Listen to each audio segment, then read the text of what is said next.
Something a little bit different for you today.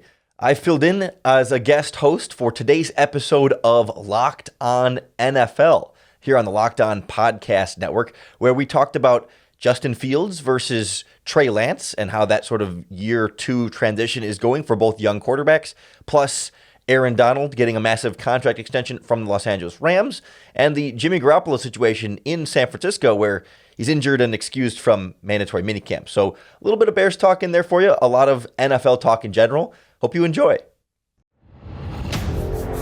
You are Locked On NFL, your daily NFL podcast. Part of the Locked On Podcast Network, your team every day.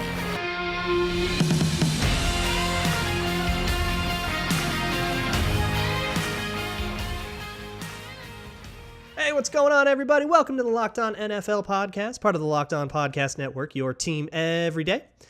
It's Tuesday, so that means you get me, Luke Braun, at Luke Braun NFL, host of Locked On Vikings, and I am here filling in for Ross with Lorin Cox of Locked On Bears at Cox Sports 1 on Twitter. Lorin, thanks so much for hanging out. We're going to get to your Bears for sure, but first I have to take a quick victory lap for me and for Ross, because we talked about this last week, Ross and I. Aaron Donald was like threatening retirement and all this stuff, and we sniffed that out.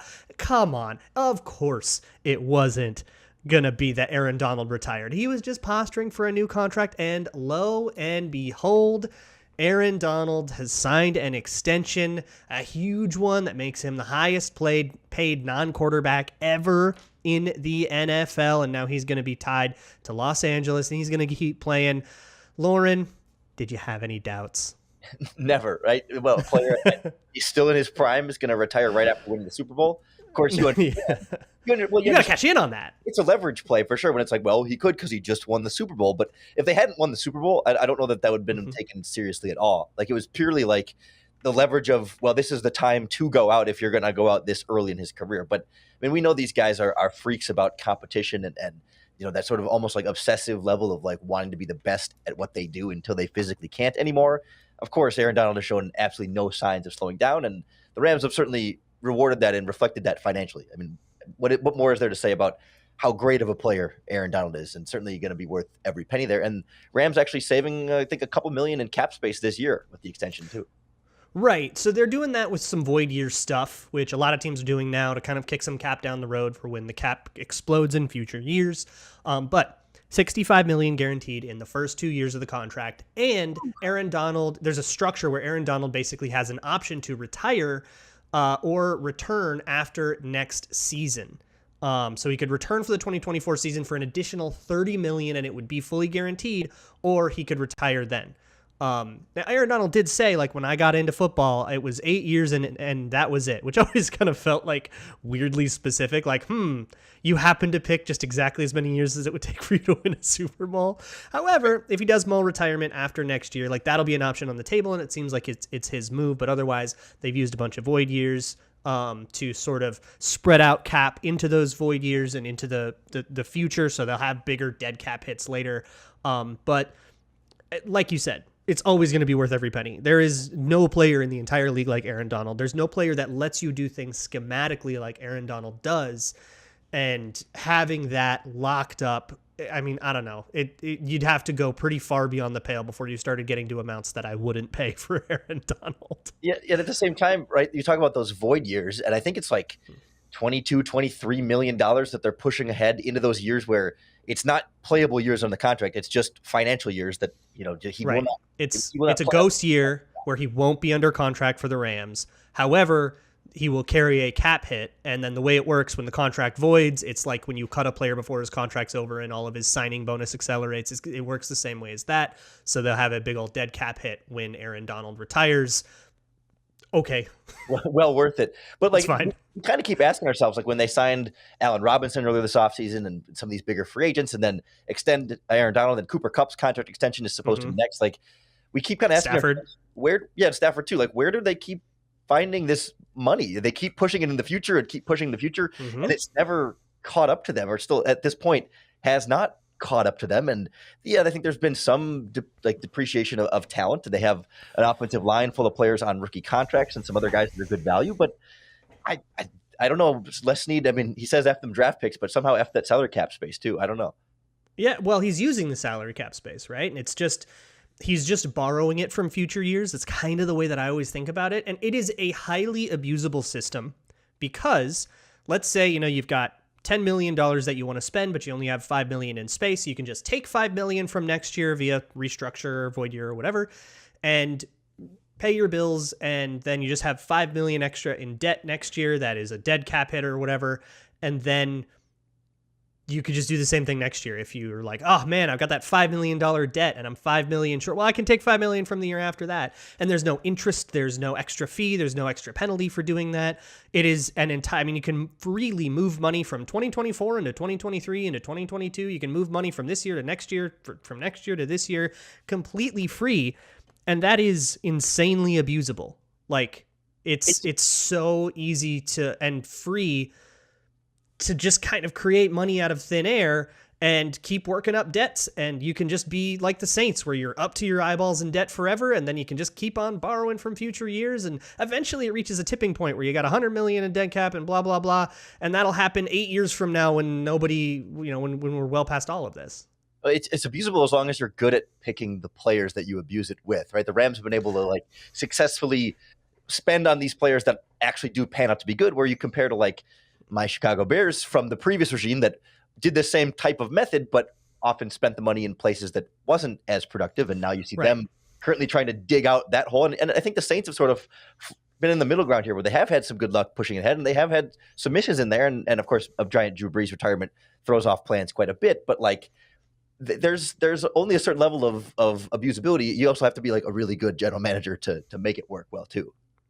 Yeah, and it's, if there is a failure in the Rams or in Bears or Saints or Eagles do this a lot too, my Vikings do it a lot. If there is a failure, it won't be for lack of resources, right? That's, I guess, the only point. Yeah. If you spend money, if you spend draft picks on a dude that sucks, your team's gonna suffer for it. But when it comes to a guy like Aaron Donald, this is not at issue. You can't go wrong with a player like him, or like the Bears did it with Khalil Mack. But then eventually you start to get out from these players when those void years come up into the first year. I mean, eventually when Aaron Donald retires, there's going to be that $25 million just sitting there, not going towards players. And the Rams are eventually going to hit this point where they're not good anymore when Stafford's older and when Jalen Ramsey's getting older and Aaron Donald retires. There is going to be a fall off, and it's a matter of how they sort of transition from there. And so far they've been masterful at they did under Goff and somehow transitioned to Stafford, and they can find a way to sort of move the shell game around and find money for it again on the next transition. Maybe you don't have to have that lull if you just move the money right and keep the beans in the right spots. All right, question for you, Lorin. Who's your favorite Bear on a rookie contract right now? Favorite Bear on a rookie still on a rookie contract right now? I mean, how do you want to define favorite? I mean, of course, Justin Fields is Justin Fields is the most important player on a rookie. Or non-quarterback, we'll say. But I would say Darnell Mooney is probably my favorite player. All right. Odds Darnell Mooney is a Ram someday. Given the Allen Robinson pipeline now, I would say it's not impossible, but I do think there's a strong organizational faith in him right now. All right. Well, place your faith instead in Blue Nile. Blue Nile is an online jeweler that can help you get anything you're looking for whether it's an engagement or a holiday, an anniversary, a birthday, or you're just looking to get a special gift for that special someone. Head on over to BlueNile.com. They've got jewelers on hand 24/7 to help you customize and get exactly what is right for the occasion and what's right for that special someone. So also what's important to me, at least, is they adhere strictly to the Kimberly process, which is the process that's industry standard among jewelers to make sure you're not getting conflict diamonds or blood diamonds or any of those things that are typically associated with the diamond industry. They do that for their diamonds, their gold, their silver, and everything. So you can shop guilt-free. Make your moment sparkle with jewelry from BlueNile.com, and Locked On NFL listeners get $50 off of purchases of $500 or more. That is a podcast exclusive, and it includes engagement rings. So use the code LOCKEDON, LOCKEDON. That's code LOCKEDON LOCKEDON. Plus, every order is insured, free shipping, and it arrives in discreet packaging, so you won't give away what's inside. I know somebody that happened to once. It's not a problem till it's a problem. Shop stress-free and find your forever piece. Go to BlueNile.com today.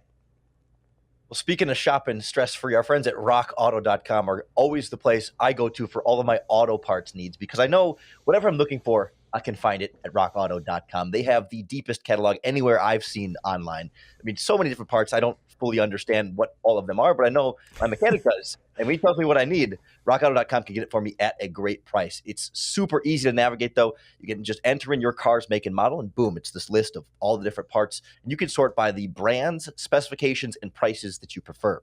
Those prices are particularly important because a lot of the chain stores will have a different price tier. The professional mechanics are cheaper than the do-it-yourselfers like us. But rockauto.com's prices are the same for everybody. So don't spend up to twice as much for the same part somewhere else. Head on over to rockauto.com today and see all the parts available for your car or truck. When you check out, fill in their box that says, "How did you hear about us?" and write in the words "Locked On," so they know we sent you. Amazing selection, reliably low prices, all the parts your car will ever need. rockauto.com. Hey everyone, we're still doing that Locked On listener survey. So if you have some feedback for us, we want to make sure that we are making these shows, all of these Locked On podcasts, good for you guys. We want to make sure we're giving you what you want. So let us know at lockedonpodcasts.com/survey. That's lockedonpodcasts.com/survey. And 10 people who finish that survey will get a $100 Ticketmaster gift card. That'll get you tickets to something cool. So that's lockedonpodcast.com/survey. Let us know what you like, what you don't like.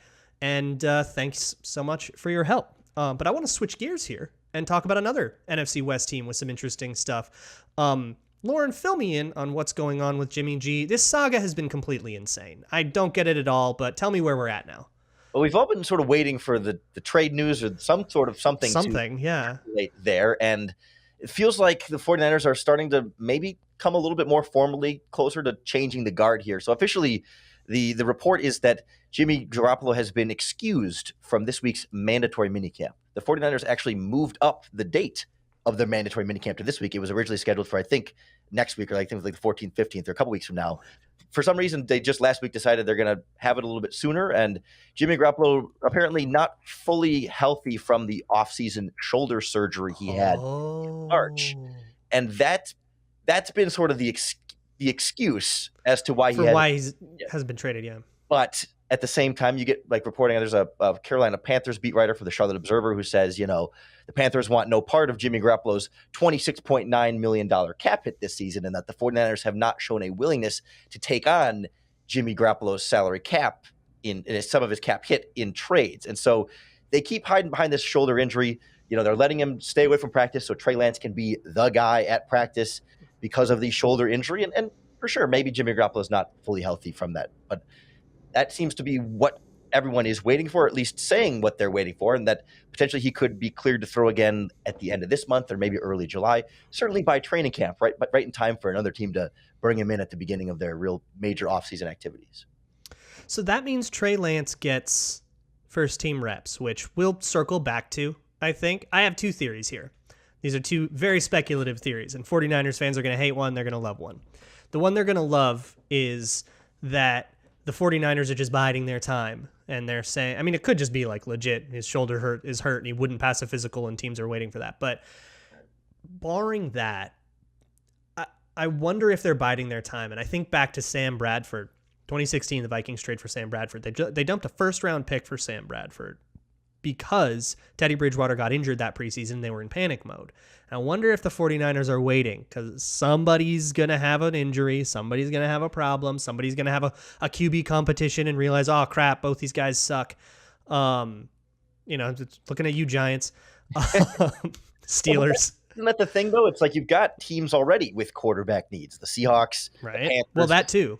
Steelers, the Giants, even you've thrown out the Lions before you would think there should be a market of teams so you can at least find two that would bid against each other, but maybe to your point, they are waiting to see their guys in training camp before they want to bite the bullet on Jimmy G or Baker or other quarterbacks. Yeah, well, I think of a team like the Steelers who, they talked themselves into Mitch Trubisky and really like the Bills are really what he needs and all that stuff. And then what if he comes into camp and they're like, I get it. I see what happened here. Oh no, we don't have a quarterback. And then they go into panic mode. Or, I mean, look, sometimes, a guy gets hurt and then suddenly you've got a season you were super into. And if you're a team like that thought that they were going to be, a contender this year and you've got a whole, you've got contracts that are running out of time and rookie contracts that are running out of time. Maybe you go make the move and then there's suddenly a Jimmy G on the market. The other theory that I have is that Trey Lance sucks and they don't know what to do about it. Why would they keep Jimmy Garoppolo out of practice then? Or are you saying that's why they haven't traded him yet? Because they don't. That's why they haven't traded him yet. And then maybe his shoulder still is just legit hurt. But like, they are not behaving like the thing about the Eagles when the Eagles did their Sam Bradford trade, and they were in a really similar spot to where the 49ers are now. So that's why that's like the example in my head. They were stoked on Carson Wentz. Like they were ready. And in those first 2 years, he was really good.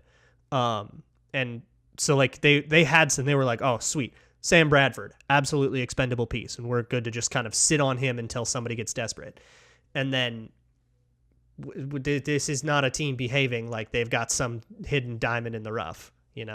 This is they probably would have been able to offload him to one of those teams you mentioned, like Seattle, or I've been talking about Houston too. I know they love Davis Mills. They'd never do it, but they kind of should. I don't know, but that's my other theory is, them going, oh no, we traded everything for this guy and we kind of feel like Jimmy G is still better than him. And I don't really know what to do about that. I've always subscribed to the they're waiting for a quarterback to get injured type of theory. But the more I think about it just now, like as you were describing that, I was wondering how many teams would actually be in a position though to trade for Jimmy Garoppolo if they had a quarterback injury. Like, yes, it is a 1-year deal. It's the last year of his contract, but that $26.9 million number there, most of these teams, if you're a team in a position that you're trying to win now this year to where you would want to trade for a veteran quarterback if your quarterback got hurt, most of them are in a position where they're already paying their starting quarterback loads of money. Or if you're a team with younger quarterback that gets hurt, then what would be your motivation? Garoppolo, I mean, just to win.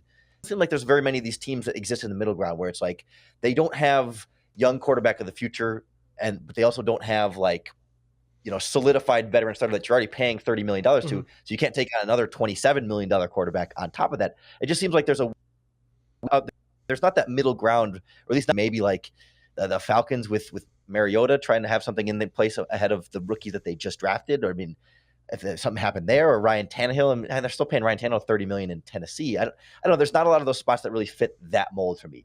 Miami, if Tua gets hurt, I don't know. I wonder if part of it could be part of that trade could be the 49ers saying, well, we'll make it so you can pay, but then you got to give us a better draft pick back. And if you're desperate enough, you might want to do that. But I think of teams with, established quarterback, established enough where they don't have a competition. The Falcons have Desmond Ridder and Mariota, and if one of them goes down, the other one starts. Or, something like the Steelers. If you go, all right, we're totally going with Kenny Pickett, and then Kenny Pickett goes down. You're like, well, we kind of talked ourselves into Trubisky anyways.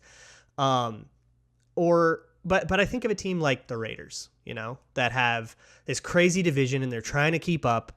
And let's say, the worst happens, God forbid, to Derek Carr, and he's out for the season. And you're going, goodness, do we pack it in, or do we package up a first-round pick and do whatever, have San Francisco do whatever they can do with the cap and try to stay a competitive team? And some teams just have that attitude where they never want to be the dreg of the league. Giants, my Vikings are like that. The Steelers are like that, where they don't want to be they were always talking themselves into we'd rather win 8 than win 2. And so they'll make moves like that. And I wonder if that's, and you know what a team that came to my mind when you described all that was? Green Bay. What if something happened to Aaron Rodgers, right? It can happen to anybody, right? What if his ankle goes up and it's they've kind of poured a lot into this one, and they are sort of getting ready to go down the drain whenever Aaron Rodgers retires. They're going to hit the full nuke button anyways. So why not? I mean, don't you think they want to at least see if Jordan Love can just to know? They already know. But I mean, I think so, but like just to maybe like show the fans and public perception, sort of like, hey, see, he's a bad. He's now don't get mad at us when we move on, right? Instead of like if Jordan Love goes his whole rookie contract and never even gets like that one opportunity to. I mean, they kind of already made that choice. Yeah, but if they cut him after that, you know what I mean? Like, sure, there's a public perception game of the fan base being just rattled. I really think the more we talk about it, the Giants really seem like that ideal spot. Like if the Daniel Jones thing, like if they just realize, oh man, we need a better quarterback than this, because that's at least a spot where if you trade for Jimmy Garoppolo, you could evaluate whether maybe you would want Jimmy Garoppolo to stay beyond that year. True. And that's one of the few spots where they're in that position to say, yeah, he could stay beyond this year. Maybe Seattle too is maybe in that spot as well. But like, it doesn't have to be just purely a 1-year rental if you're going to give up significant draft compensation to get the 49ers to absorb as much salary cap space as you want them to.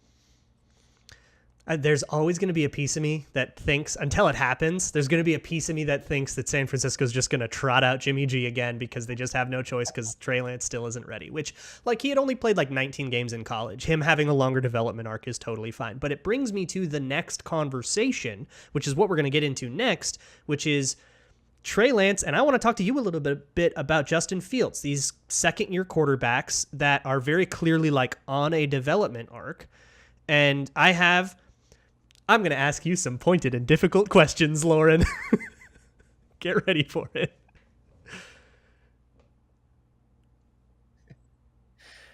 Can't wait. It's going to be fun.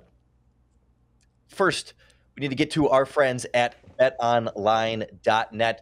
They're going to be your number one source for all of your sports betting stats and information. We can look ahead to this upcoming football season and place some wagers on win totals, odds to win the division, playoffs, futures odds for MVP, offensive, defensive player of the year, and so much more. Plus, all of your other sports news and games going on right now. The professional basketball championships coming down here with Golden State and Boston having fun series.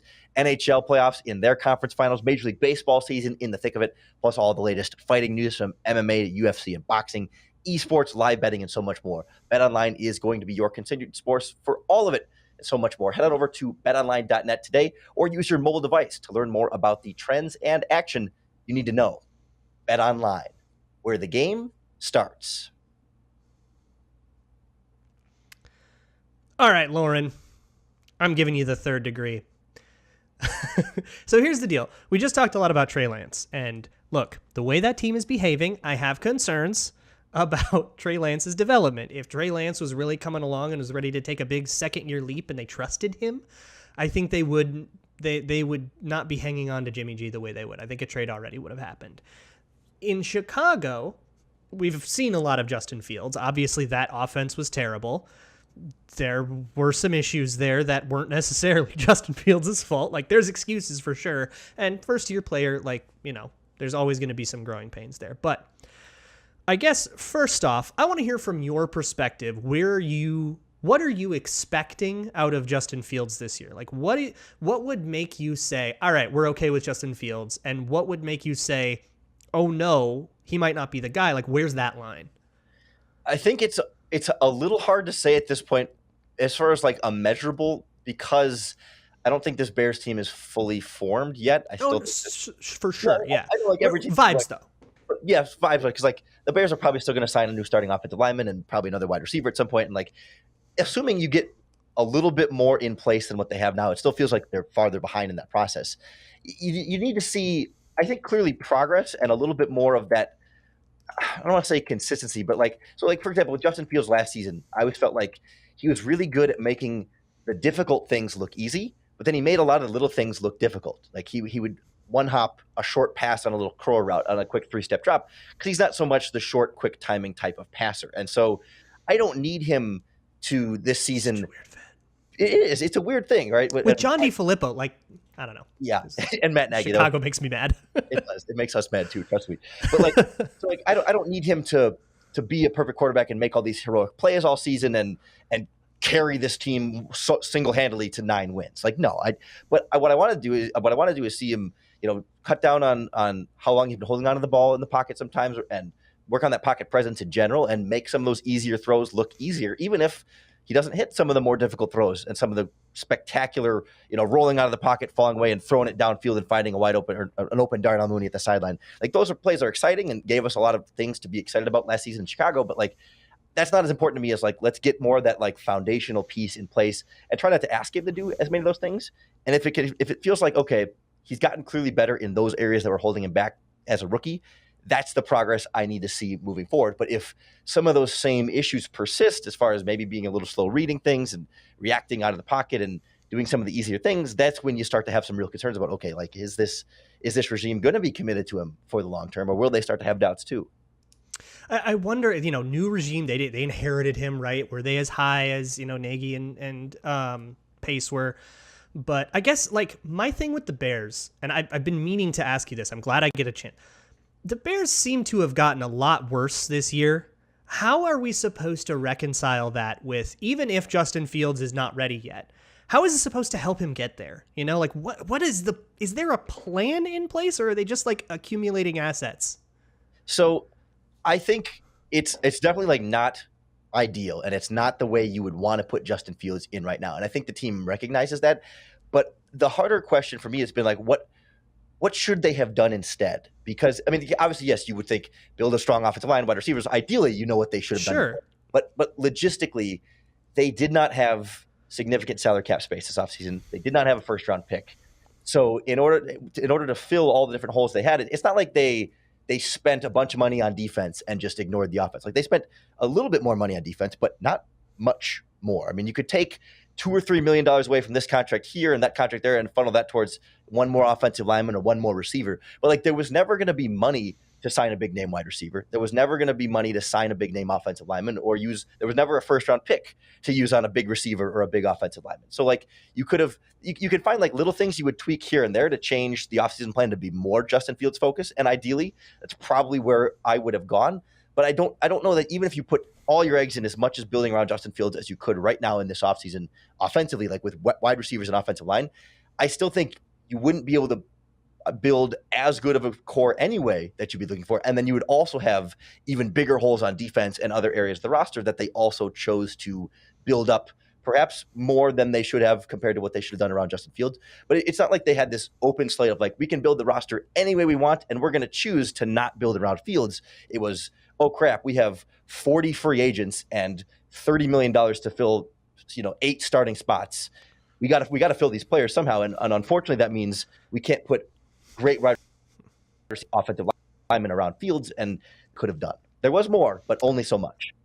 Sure. So like the take would be like, look, Pace and Nagy left such a mess here that there was nothing they could have done about it. And really we should evaluate them when they have a like reasonable amount of resources. Is that like more or less? Yeah, I think that's a good way to sum it up. Like, yes, they could have used the 2 second-round picks on an offensive lineman and a wide receiver. But if they had another rookie at those spots, does that make people feel better this year? Yeah. For me, like another Lucas Patrick or something. You got Larry Borum starting. Like, there were, I think, opportunities, even with limited cap, to, I think, get out of it a little smoother. But it seems like they ripped the Band-Aid off, and they're going for a dead year in the middle of a quarterback's rookie contract. Maybe they didn't have a choice. Maybe that is the best move, but like, man, that's ouch. I agree 100% that they could have softened it more. They could have made it a more gentle transition, could have kept, maybe a Khalil Mack or certain things here and there, but although they got the second round pick for him. But like, there were ways they could have softened it more and made it a lighter transition, but they did choose to rip the Band-Aid off, and they're kind of counting on scheme and their evaluation of saying Byron Pringle's going to be better than people think he is. Lucas Patrick's going to be better than people think he is. Tevin Jenkins, these young offensive linemen, are going to be better than people think they are. And they're sort of saying, our evaluation is going to be smarter than you think we are. So they're putting it out on the table that way. And in some way, I mean, every team has that where you go, just you wait. We're big on this guy. But that leads me to, I guess, the central question. I'm going to tie all this up. Let's say you are Ryan Poles. You get a call from John Lynch. They say, we want to trade you Trey Lance for Justin Fields straight up right now. That's it. Trey Lance for Justin Fields. You continue your development arc all the same way. We get Fields, you get Lance. Are you saying yes? You doing it? No strings attached? I just wish I would have been able to see more from Trey Lance, right? That's what this comes down to. You're going on a lot of pre-draft here. That's why I'm curious. Yeah, and I mean, pre-draft, I like Justin Fields more than Trey Lance. And so I don't want to be the biased Chicago guy here. I'm biased anti-Chicago. I had the same take. Exactly. But like, I could certainly see it where Trey Lance, because Trey Lance is more the unknown. It's like, oh, maybe he could be better than what we've seen Justin Fields struggle. We haven't seen as large of a sample size of Trey Lance struggling, but that's not to say that makes Trey Lance therefore instantly better. I don't know. I've seen enough flashes from Justin Fields that I'm okay with sticking with where this is. And I think you put Lance in the situation. The devil you know. The devil you know, but also like Lance is so raw. He's going to need receivers and offensive line help too. And if Fields doesn't have that in Chicago, Lance wouldn't either. Yeah. Yeah, that's what I mean. You start talking about like, what about for Mac Jones, right? And then that's maybe a little more interesting. Yeah, because he's, I think, just a little bit more ready. But also, it's very clear with Mac Jones that there's going to be a ceiling that he bumps his head on, and eventually, he's going to have to be a guy that plays a little more like a point guard, a little more like a Kirk Cousins, that dishes the ball out to the real playmakers, that kind of thing. And Justin Fields might be able to be more of that. But I guess, yeah. Are you taking Trevor Lawrence over both of them, though, or all the above? Yes. Okay. That's what I thought. Yep. I think I would, too, but I just wanted to make that clear. Yes, I would give Trevor Lawrence Kirk Cousins' contract right now. I think Jacksonville's ruining him a little bit, but you can still see a lot of the ability there, and you can see what they just need to, I don't know, be a halfway competent organization, which is not happening. So, sorry, Trevor. Tomorrow, speaking of the Jags, you get Tony and James. They're going to come around, talk about whatever it is that's going on. I'm sure there'll be all sorts of crazy stuff. And it's been kind of a pretty steady trickle of news this offseason. So they'll get you all taken care of. Check out the Locked On Sports Today podcast, if only to hate listen to Peter Bukowski. Our beloved rival. Our beloved NFC North brethren, Peter Bukowski. Look, my New Year buys him as much as mine do. My New Year's resolution was to stoke more NFC North rivalry. So I feel like I've done good. I've disparaged the Bears a good bit. I've gotten you to admit that they're bad in so many words. And we made fun of the Packers a little. We did good. We even got a shot in on the Lions. So check out the Locked On Sports Today podcast. Check out Locked On NFL. Tomorrow we'll see you all then. Part of the Locked On Podcast Network, your team every day.